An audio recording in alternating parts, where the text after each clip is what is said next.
Alright guys, welcome back for the last video on our introduction to cybersecurity learning path.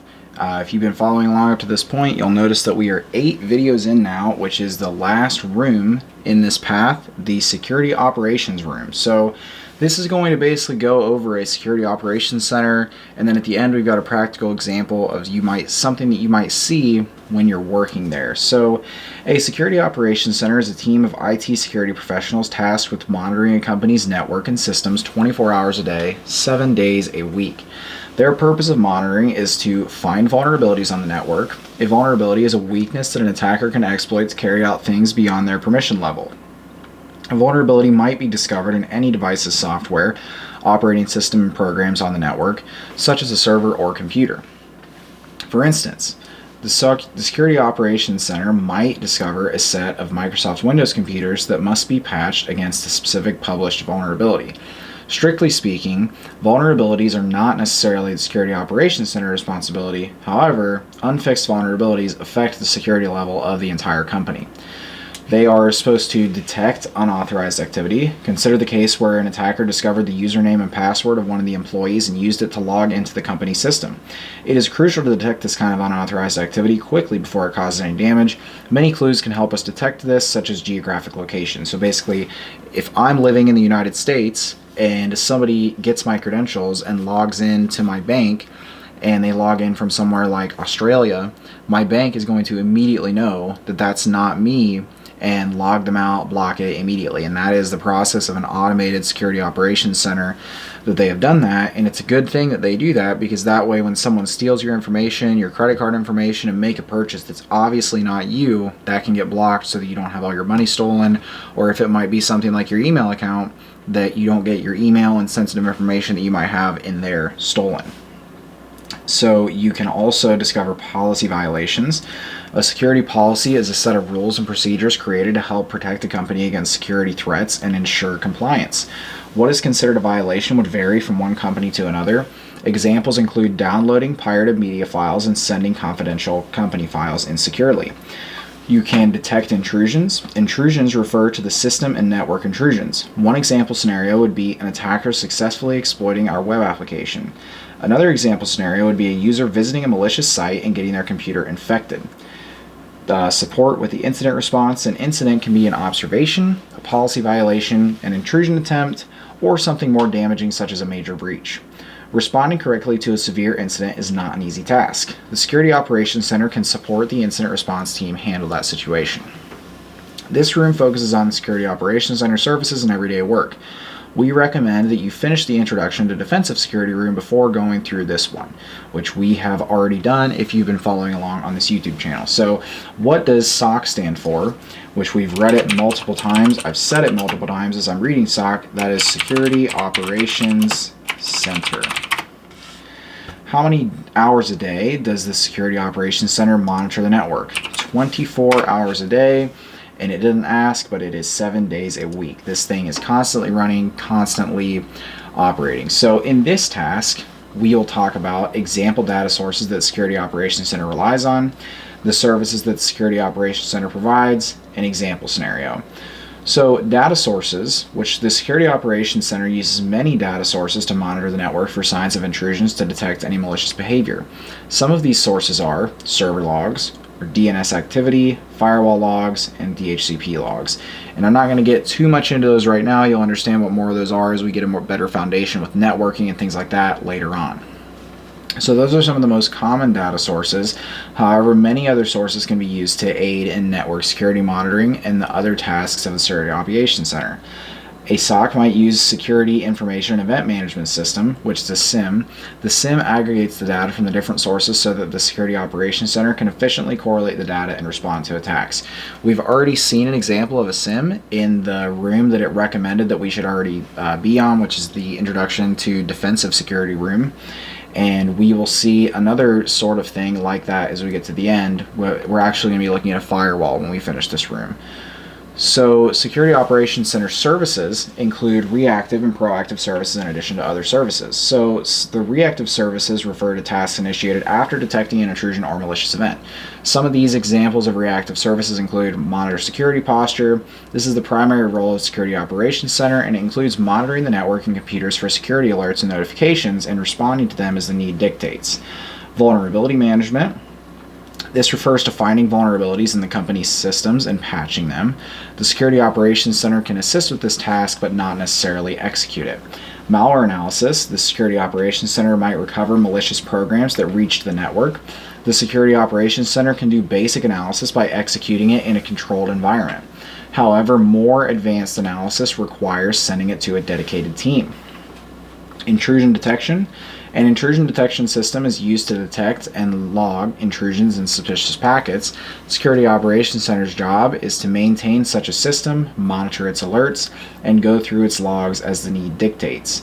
Reporting. It is essential to report incidents and alarms. Reporting is necessary to ensure a smooth workflow to support compliance requirements.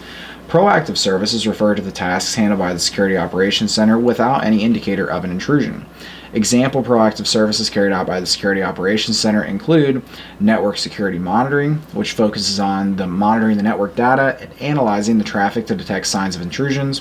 Threat hunting. With threat hunting, the Security Operations Center assumes an intrusion has already taken place and it begins its hunt to see if they can confirm this assumption. And threat intelligence.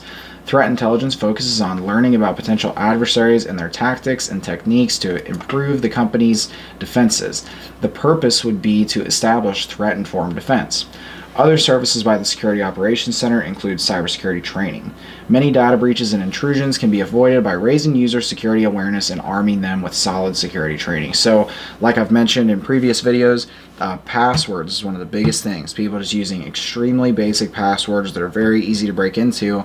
You got to understand, security professionals can secure data as much as they can, but at the end of the day, we're securing networks and systems that have employees that are using them that have different jobs than security professionals.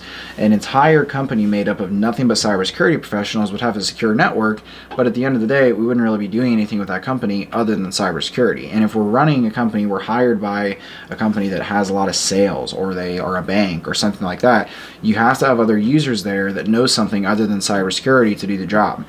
Oftentimes, these users are not understanding as much of why it's so important to have a strong password, because their account could become compromised and then it could literally impact the entire company just by one user account with a lot of permissions getting compromised. So it's important that the Security Operations Center is also taking time to train other people in the company and understanding best practices when it comes to security. So an example scenario would be, one role in a Security Operations Center is the Security Operations Center Analyst.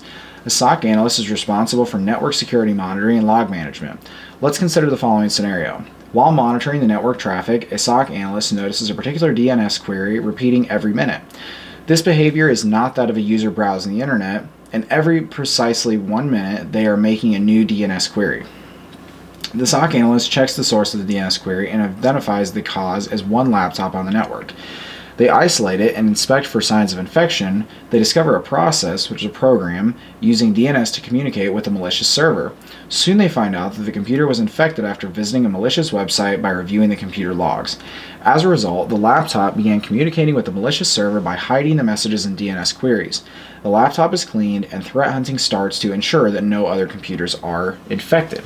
And the question that we have below asks us what NSM stands for, which is Network Security Monitoring. And we can just copy that from right up here in one of the messages that we read, paste that in to save us some time, and we've answered that. And now at the very bottom, we've got a practical example of a Security Operations Center. So we use a firewall to stop an ongoing attack in this task. A firewall is a device that inspects network packets entering and leaving a network or system. The most basic types of firewalls inspect the source and destination IP address. An IP address is a logical address that allows you to communicate over the network. One analogy is the postal address. For example, a company needs a valid postal address to send and receive packets. Think of the IP packet as a mail parcel. Source and destination port numbers, where applicable, a computer has an IP address, furthermore, each program on the computer needs a port number to communicate over the network. Back to our analogy, a port number would be similar to a room number within a company.